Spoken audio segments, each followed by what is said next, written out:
अस्सलाम students, welcome to maths club में हूँ आपकी मैथ्स ट्यूटर सबा। और आज मैं आपको करवाने लगी हूँ सिंध बोर्ड का मैथ्स। और सिंध बोर्ड के मैथ्स में मैं आपको करवा रही हूँ फर्स्ट ईयर के रिड्यूस सिलेबस में से मैथमेटिकल इंडक्शन की एक्सरसाइज 7.1।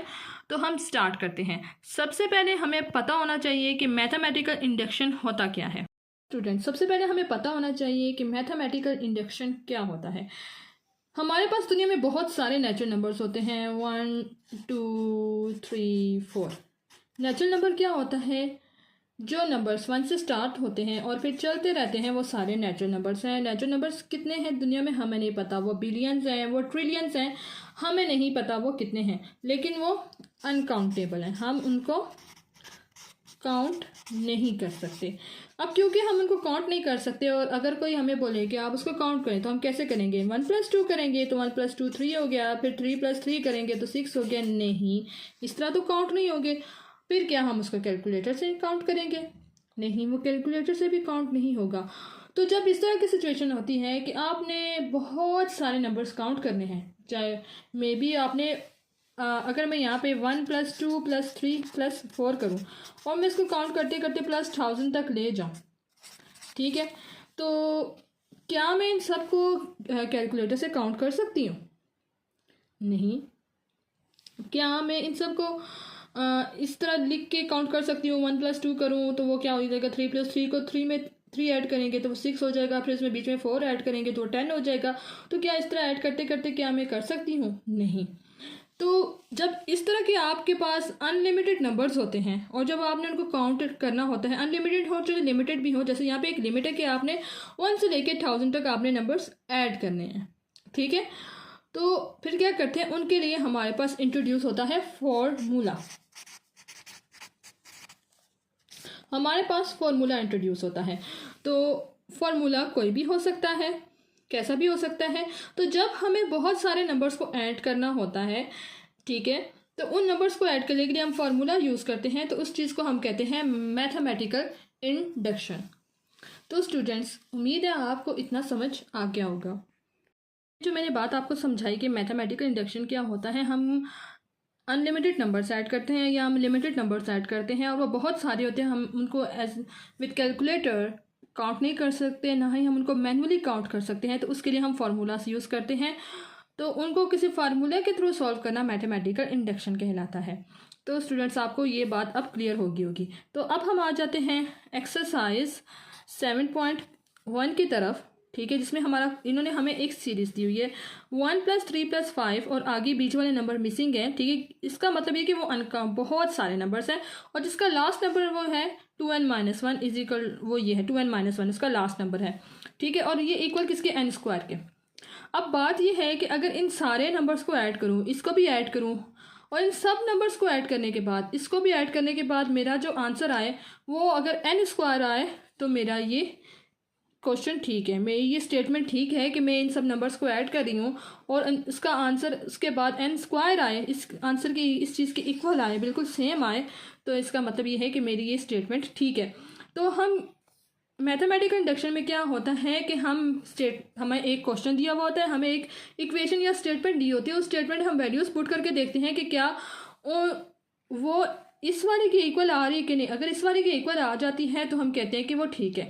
अगर नहीं उसका रिजल्ट इसके सेम आता, हमारी दूसरी साइड का, हम इसको प्रूव करते हैं, और अगर इसका रिजल्ट सेम नहीं आता तो फिर हम कहते हैं कि वो स्टेटमेंट गलत है, क्योंकि वो सारे नंबर्स ऐड करने से हमारा वो रिजल्ट नहीं आ रहा। तो इसको कहते हैं मैथमेटिकल इंडक्शन। तो हमें यहाँ पे इन्होंने एक इक्वेशन दी हुई है और इस इक्वेशन में क्या है कि आप ये देख सकते हैं 1 + 3 + 5। अब यहाँ पे स्टूडेंट्स एक बात बोलेंगे कि ये तो हमारे पास आ गया ऑड नंबर है, ये तो सारे ऑड नंबर्स हैं। यस, ये ऑड नंबर्स हैं। ऑड नंबर क्या होता है? वो नंबर जो डिवाइडेड बाय 2 नहीं होते, वो सारे ऑड नंबर्स होते हैं, ठीक है। इवन नंबर क्या होता है? इवन नंबर वो होता है जो 2 से डिवाइड हो जाए, वो सारे इवन नंबर होते हैं, ठीक है। ये भी बहुत सारे होते हैं, जिस तरह नेचुरल नंबर्स बहुत सारे, हम इसकी कोई लिमिट काउंट नहीं कर सकते। हाँ, अगर ये कह रहे हैं कि मैंने 2 से लेके मैंने 10 के दरमियान वाले इवन नंबर लिखने हैं तो वो काउंटेबल हैं, ठीक है। तो क्योंकि ये सारी चीज़ें नेचुरल नंबर्स के अंदर आती हैं। नेचुरल नंबर्स जैसे कि मैंने आपको बताया कि वो 1 से लेके अनलिमिटेड हैं, जितने आप उनको उनकी आप लिमिट बता दें, ठीक है। तो ये सारे नेचुरल नंबर्स के अंदर आते हैं। चाहे वो अब ये number at a time odd number भी है और नेचुरल नंबर भी है, 3 भी at a time odd number भी है और नेचुरल नंबर भी है, 5 भी at a time odd number भी है और नेचुरल नंबर भी है। इसी तरह इवन 2 जो है वो at a time odd number भी है और नेचुरल नंबर भी। इस तरह सारे नंबर्स जितने भी हैं, जितने भी नंबर्स होते हैं 0 को छोड़ के वो सारे नेचुरल नंबर्स कहलाते हैं। वो at a time prime number भी हो सकते हैं, वो at a time odd number भी हो सकते हैं, इवन नंबर भी हो सकते हैं। तो वो सारे नंबर्स क्या कहलाते हैं, वो नेचुरल नंबर्स कहलाते हैं। अब यहाँ पे ये एक सीरीज दी हुई है हमें, अब हमने इस सीरीज को थ्रू सॉल्व करना है। अब इस क्वेश्चन को सॉल्व करने के या मैथमेटिकल इंडक्शन को सॉल्व करने के 3 स्टेप्स होते हैं। सबसे पहले हमें उन 3 स्टेप्स को माइंड में रखना, हमें पता होना चाहिए जब भी हमारे पास मैथमेटिकल इंडक्शन का क्वेश्चन आए हमें पता होना चाहिए कि हमने सिर्फ 3 स्टेप्स करने हैं और इन 3 स्टेप्स में हमने सॉल्व करना है। सॉल्व करने का तरीका सारे क्वेश्चंस का बिल्कुल सेम है, डिफरेंट नहीं है। तो वही तरीका हम करेंगे, जस्ट थोड़ी सी हमें सिंप्लीफिकेशन चाहिए होगी जो आई थिंक फर्स्ट ईयर के बच्चों को आनी चाहिए, और अगर आपको नहीं आएगी तो मैं आपको करवा दूंगी। तो चलें हम आगे चलते हैं। तो स्टूडेंट्स ये हमारा क्वेश्चन है।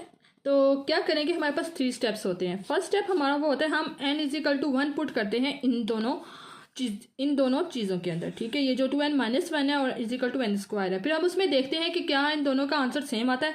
अगर आंसर सेम आ जाता है तो हम कहते हैं कि ये स्टेटमेंट ठीक है, लेकिन उससे पहले हमें थोड़ी सी इंग्लिश लिखनी पड़ेगी जो आप हर क्वेश्चन में वो सेम ही होगी, ठीक है। तो हम करेंगे अज्यूम द स्टेटमेंट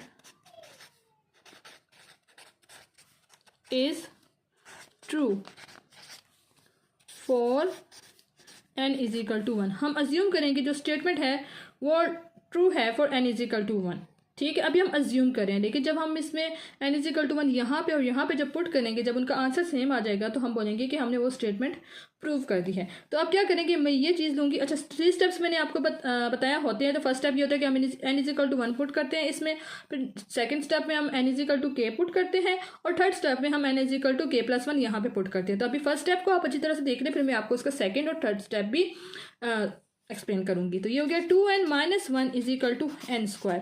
अब मैं यहाँ पे n की जगह मैंने 1 पुट किया, ये -1 आ गया, और यहाँ पे मैंने n की जगह 1 पुट कर दिया। 2 × 1 हो गया हमारे पास 2, और ये -1 आ गया, =1 का स्क्वायर 1 होता है।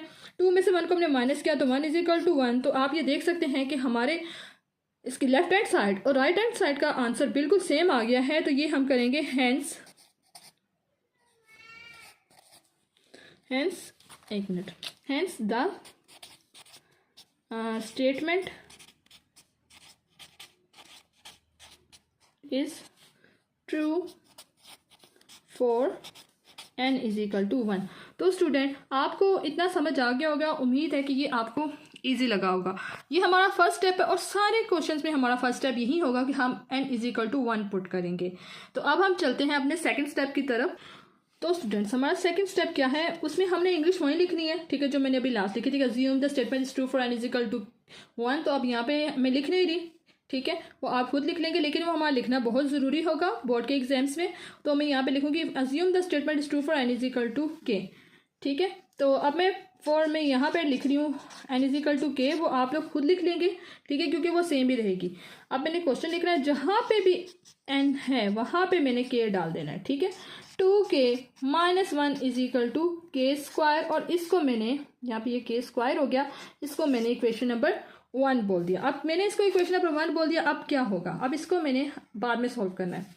अब यहाँ पे मैं थर्ड स्टेप की तरफ आ जाती हूँ, और वो है फॉर n = k+1। आप जब लिखेंगे, आप ये फॉर n = k+1 नहीं लिखेंगे, आप लिखेंगे assume the statement is true for n = k+1।